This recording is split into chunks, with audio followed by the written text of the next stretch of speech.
বড় খবর বন্ধুরা, বেকার ভাতা প্রকল্পের উপরে পশ্চিমবঙ্গ সরকার বাজেটে যেভাবে ঘোষণা করেছিল 15ই আগস্ট 2026 থেকে এই প্রকল্প চালু হবে, কিন্তু এই প্রকল্প টাইম কমিয়ে এনে ফাইন্যান্সিয়াল মাস মানে 1 এপ্রিল থেকে এই প্রকল্পটি চালু করার জন্য ঘোষণা করা হয়েছে। কিভাবে আবেদন করবেন, কি কি ডকুমেন্টস লাগবে আমি ডিটেলসে দেখাচ্ছি। তার আগে এই ভিডিওটা দেখুন মমতা ব্যানার্জি কি বলেছেন। যুবসাথী যে প্রোগ্রামটা আছে, যে স্কিমটা নতুন করে লঞ্চ করা হয়েছে মাধ্যমিক পাশেদের জন্য, মাধ্যমিক পাস যারা করবে 21 থেকে 40 বছর, কাজেই এটা আমরা 1 এপ্রিল থেকে দেবো বলেই ঠিক করেছি। 1 এপ্রিল থেকে বেকাররা মানে যারা পড়াশোনা করেছেন চাকরি বাকরি পাননি ওনারা 1500 টাকা করে প্রতি মাসে পেতে পারবেন।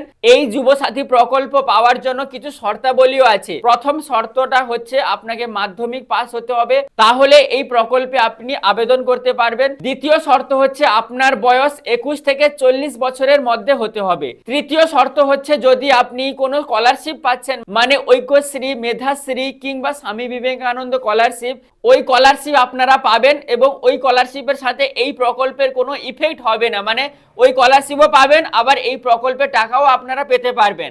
বাট এখানে বলা হয়েছে রাজ্য সরকারের অন্যান্য প্রকল্পগুলো যদি ওর থেকে টাকা পান তাহলে আপনি এই প্রকল্পে আওতায় আসতে পারবেন না, মানে এই যুবসাথী প্রকল্পে আপনি টাকা পাবেন না। অন্যান্য প্রকল্পটা স্পেসিফিক মানে নির্দিষ্টভাবে বলা হয়নি কোন কোন প্রকল্প, মেবি হতে পারে লক্ষ্মী ভান্ডার বা কৃষক বন্ধু প্রকল্প, এই ধরনের প্রকল্পে যিনারা টাকা পান হয়তো উনাদেরকে না দেওয়া হতে পারে, মানে এই বেকার ভাতা প্রকল্পে আপনি আওতায় আসতে পারবেন না।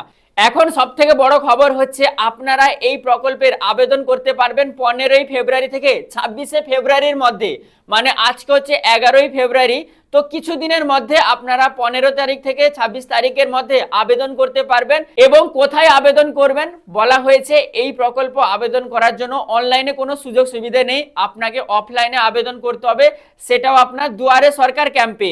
মুখ্যমন্ত্রী স্পেসিফিক ভাবে বললেন 294টি বিধানসভা কেন্দ্রে একটি কেন্দ্রে একটি দুয়ারে সরকার ক্যাম্পের মতন প্রতিষ্ঠিত করা হবে, ওখানে আপনি ফর্ম পাবেন, ফর্মটা ফিল আপ করে আপনাকে জমা দিতে হবে। এবং বলা হয়েছে যে সকাল 10টা থেকে 5টা পর্যন্ত এই ক্যাম্প চালু থাকবে, তাছাড়া যেদিন ছুটির দিন থাকবে সেদিন ক্যাম্পটা বন্ধ থাকবে, মানে 15 তারিখ থেকে 26 তারিখ সকাল 10টা থেকে 5টা পর্যন্ত এই ক্যাম্প খোলা থাকবে। আপনারা অবশ্যই গিয়ে জমা দিয়ে আসবেন। ফর্মটি জমা দেওয়ার সাথে কিছু ডকুমেন্টসও আপনাকে জমা দিতে হবে, যেমন মাধ্যমিকের অ্যাডমিট কার্ড, সার্টিফিকেট, মার্কশিট, তাছাড়া আধার কার্ড, ভোটার কার্ড, ব্যাংকের পাসবই, কালার ফটো, এই ধরনের কিছু নথি আপনাকে জমা দিতে হবে। পরবর্তীতে আপনাদের আপডেট দিয়ে দিব আমি আমার এই পেজে। অবশ্যই যদি এই পেজে নতুন এসে থাকেন পেজটিকে ফলো করে রাখবেন এই ধরনের গুরুত্বপূর্ণ আপডেট পাওয়ার জন্য।